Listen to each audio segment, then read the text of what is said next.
A government shutdown is nearing this weekend. What does it mean? Who's hit and what's next? Washington, AP. The federal government is just days away from a shutdown that will disrupt many services, squeeze workers and roil politics as Republicans in the House, fueled by hard right demands, force a confrontation over federal spending.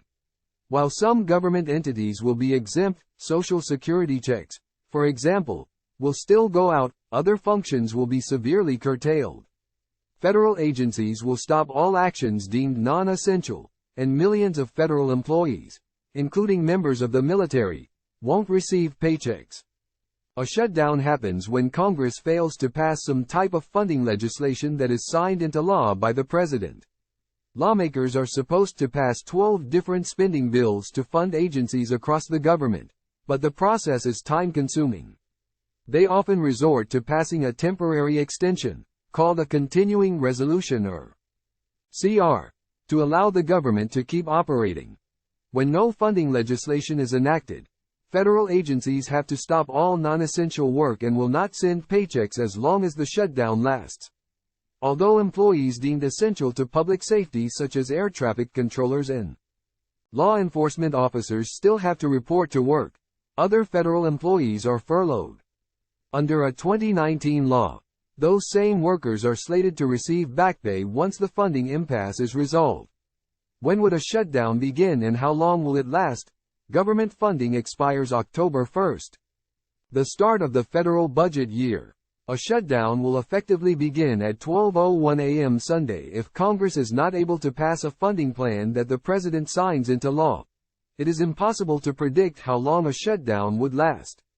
The Democratic-held Senate and Republican-controlled House are working on vastly different plans to avert a shutdown, and House Speaker Kevin McCarthy is struggling to win any support from hard-right conservatives to keep the government open. Many are bracing for a stoppage that could last weeks.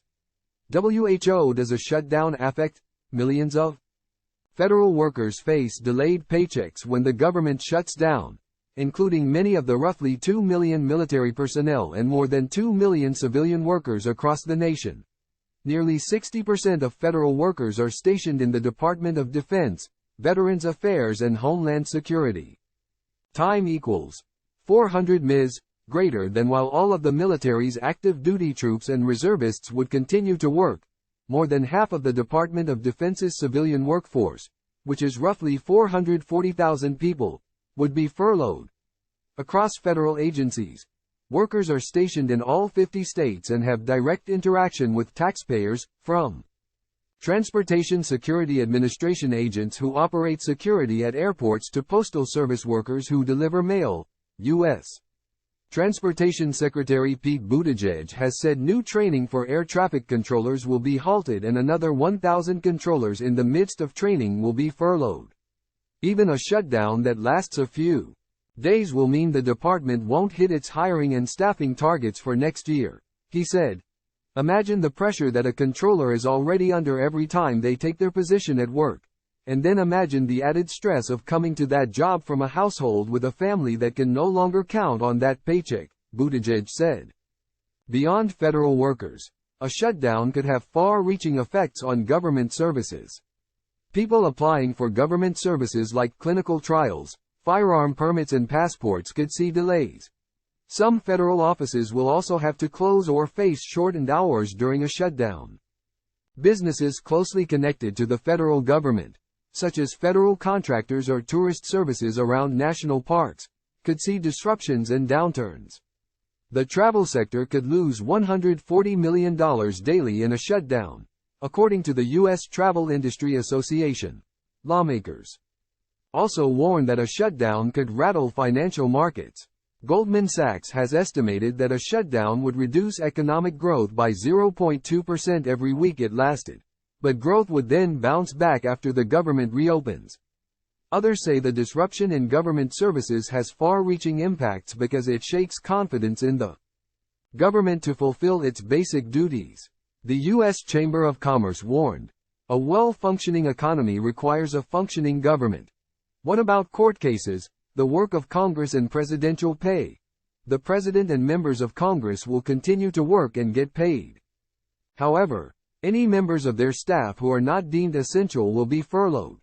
The Supreme Court, which begins its new term Monday, would be unaffected by a short shutdown because it can draw on a pot of money provided by court fees, including charges for filing lawsuits and other documents, court spokeswoman Patricia McCabe said.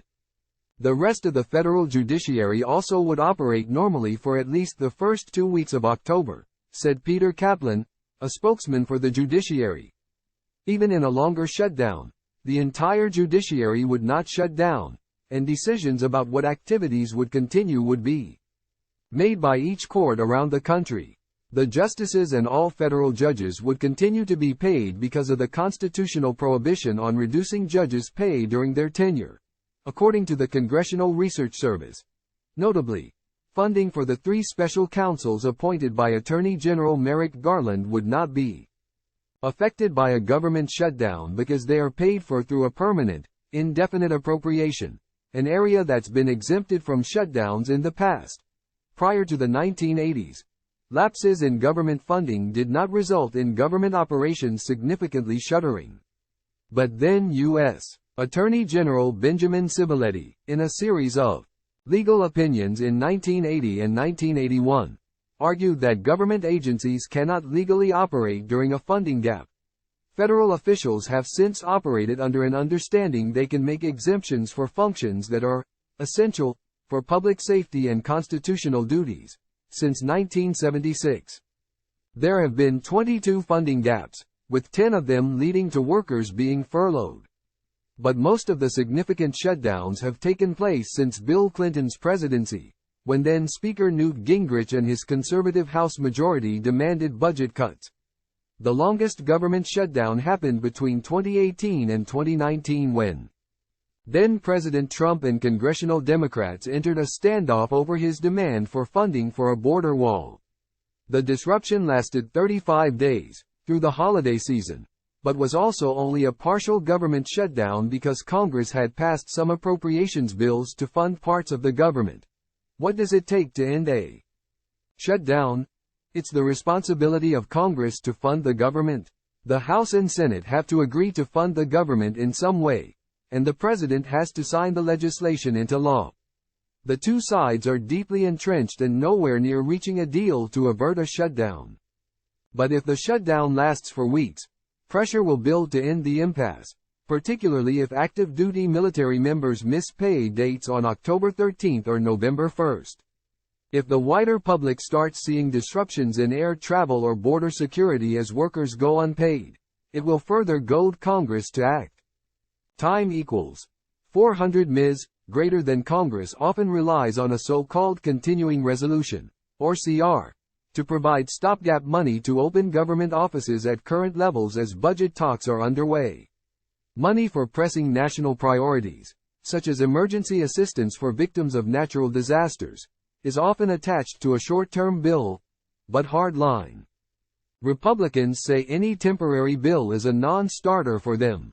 They are pushing to keep the government shut down until Congress negotiates all 12 bills that fund the government, which is historically a laborious undertaking that isn't resolved until December, at the earliest. Trump, who is Biden's top rival heading into the 2024 election, is urging on the Republican hardliners. If they are successful, the shutdown could last weeks, perhaps even longer.